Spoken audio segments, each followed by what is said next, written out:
The news that fans had been dreading all week as DMX, who had been on life support, has officially died. The statement put out just a few moments ago. Some statement was put out by the family and the hospital saying we're deeply saddened to announce that our loved one, DMX, birth name Earl Simmons, passed away at 50 years old. On April 2nd, 2021, a 50-year-old man named Earl Simmons collapsed at his home in Yonkers, New York. By the time his ambulance reached White Plains Hospital, his heart had been stilled for somewhere between 5 to 8 minutes. That man was DMX. And today, I'm not going to tell a story about how he died. I'm going to talk about the circumstances that led up to his death and what was going on in his body at that time. Before we talk about the medicine, let's talk about the man, because it's hard to understand what killed him without understanding the burden that he carried. Earl Simmons was born December 18th, 1970, in Mount Vernon, New York. By the time he was a teenager, he was already homeless. And when he turned 14, a man that he trusted gave him a laced blunt laced with crack. The saddest part about that story is that the man that he called a mentor chained him to a substance for the rest of his life, and that ultimately took his life. DMX would go on to sell over 74 million records, and he hit #1 on the Billboard charts for 5 albums in a row. But all that time, that 14-year-old in him was still fighting. Okay, so here's what we know about April 2nd, 2021. Around 11 p.m., DMX experienced a medical emergency at his home. The 911 call that was placed described it as a cardiac arrest. Eventually, EMS arrived, CPR started, and he is eventually transported to White Plains Hospital in Westchester County. Sources close to his family and his own attorney confirmed that an overdose triggered the cardiac event. When he arrived at the hospital, he was intubated, which means a breathing tube was placed in his lungs and he was connected to a ventilator, essentially because he couldn't breathe on his own. After that, he was transported to the ICU where he never would wake up.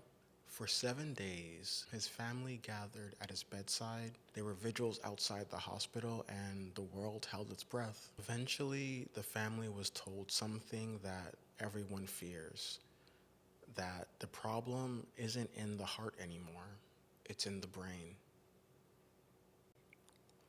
On April 9th, 2021, DMX was officially taken off life support. The official cause of death was released by the New York Times a few months later, and according to a medical examiner, it was a cocaine-induced heart attack that eventually cut off blood flow to his brain, which is a fatal combination. Now, this took months to finally release, but for me, I had a feeling of how this would turn out from day one. Here's where my job kicks in, because everyone says cocaine-induced heart attack like that's the end of the story, but there's more to it. I'm going to break down what's happening when you introduce cocaine to a 50-year-old heart. So cocaine is what we call a sympathomimetic, which basically means it mimics the sympathetic nervous system, also known as your fight or flight. As soon as it hits your bloodstream, 3 things start happening all at the same time. 1, your heart rate increases. The second thing is your blood vessels constricts. And the third thing is your heart rate basically shoots up. And it's as a result of the first 2 things. Think of it as connecting a garden hose to a fire truck. You have all that force with nowhere to put it. That's basically your coronary arteries on cocaine. Now, you may be asking, D, what are coronary arteries? Coronary arteries are the arteries that give your heart blood and oxygen. When those arteries constrict, your heart isn't getting the nutrients it needs to function properly. But then, to make matters worse, the cocaine is telling your heart to beat even faster than it normally would. When those 2 things combine, they lead to what's called myocardial ischemia. And in plain English, the heart is basically suffocating. And here's the part that no one talks about. This can happen on your first time doing cocaine, and this can happen on your 100th time doing cocaine. There is no safe dose for the heart. In the ICU, we see this in patients who are 22, and we see this in people who are 50 years old. The body doesn't care about your tolerance. What likely happened in DMX is what's called a cocaine-induced ventricular fibrillation arrest. Basically, the heart's electrical signal went haywire due to all the cocaine in his system, and the heart wasn't able to pump effectively, which ultimately led to no blood going to his brain. And that might not sound that bad, but just imagine having a stroke and it's your entire brain. If you're learning something or just enjoying these ICU breakdowns, type ICU in the comments and that'll let me know to keep doing more. And if you want to hear about a certain topic, let me know in the comments. Back to the story. And that unfortunately leads me to the second part of this tragedy. So aside from the heart attack, DMX also suffered from anoxic brain injury, which is an unfortunate side effect of the cardiac arrest. I mentioned this in my Michael Jackson video, but we have a saying in the ICU, and that is time is tissue. When the heart stops beating, the clock starts. The brain consumes about 20% of your body's oxygen, and it's only 2% of your body weight. And when you cut off that supply, you have about 4 to 6 minutes tops before permanent damage sets in. The problem with DMX is that he was found down. And what that basically means is that no one knows how long heart actually stopped. They only know when they found him. They were able to get his heart restarted and attach him to the ventilator, but the heart can recover, but the brain can't.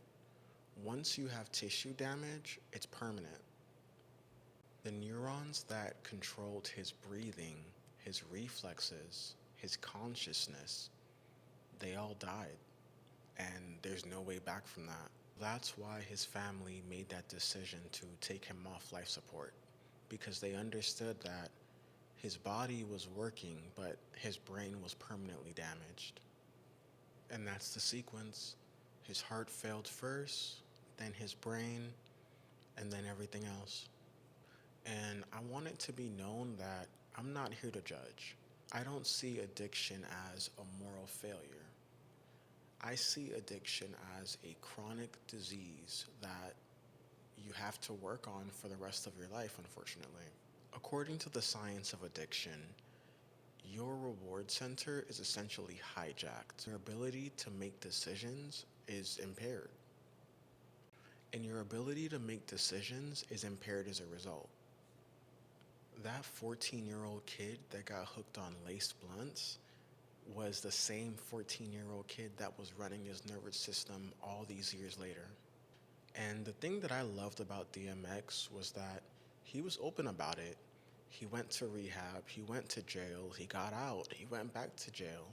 Throughout all of his struggles, he was open. He told us he was struggling, and we heard him.